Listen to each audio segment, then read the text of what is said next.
Welcome back. Part four, I guess, still on Friday. So I totally got what I deserved about bragging about spending the time on the lighting. Now my computer camera is doing some crazy strobe-like thing. So obviously I haven't quite mastered the lighting. So you're catching this video in black and white because it seems to put the strobe at a minimum. So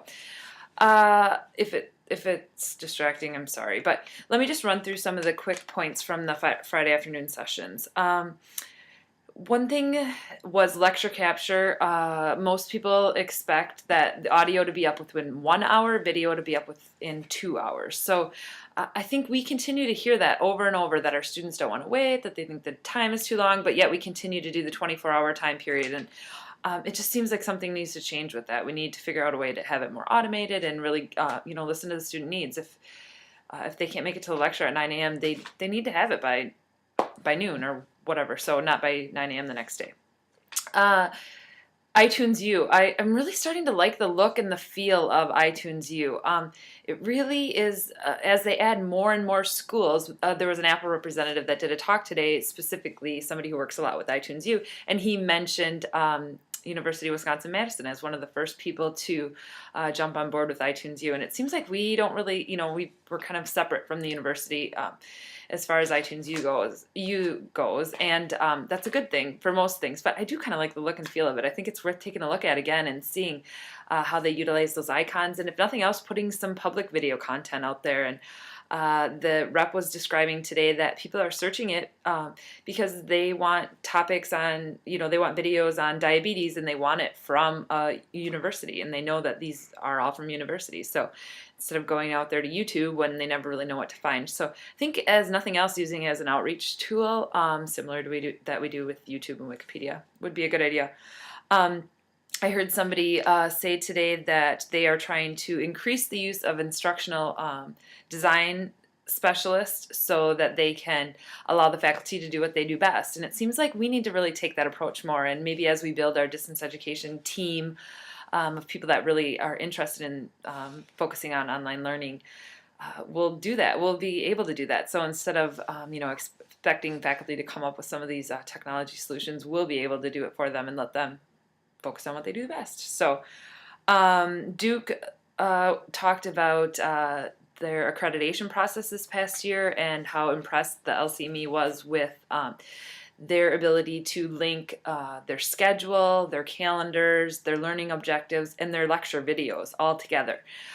So it just strikes me as, again, I know we've hit on this a lot, but how can we do that? I mean, they have so much in Oasis. How can we merge that with our lecture capture system closer for the students, and maybe even course management system? I saw some really great ideas for our IME video library story.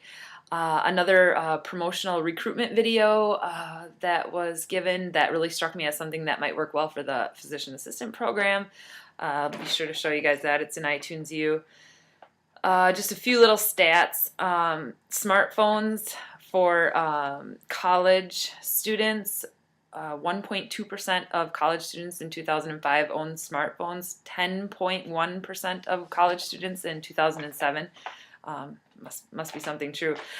With one of the colleges, it was 97% of those 10% were iPhones. So that's pretty big. iPhones or iPod touches. So sorry. Amherst, 21% of all freshmen coming in had an iPhone or iPod Touch. That's pretty big.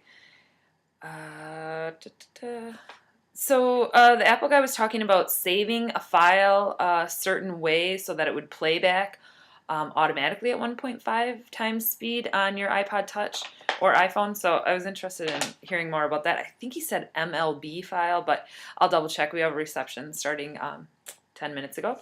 So I'm going to try and hit him up and ask him a few more questions about that. I'm sure Jeff and David, you guys have looked at that 1,000 times, but just something of interest. Another thing with iTunes U that I really liked that seemed cool was the ability to add lyrics, which seems kind of like our ability to add a transcript. With the iPod Touch, though, you would just click on the screen once and the lyrics would come up, click on it again and the video would come up. It seems kind of like a cool thing to take a look at.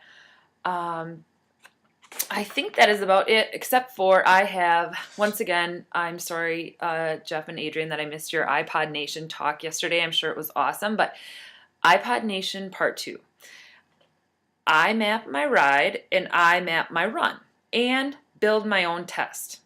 3 apps that I heard about today that I thought, not so much medical education, but very interesting on a personal level. So those are my take-home points, and unless something great happens at the reception tomorrow, I won't post again until tomorrow.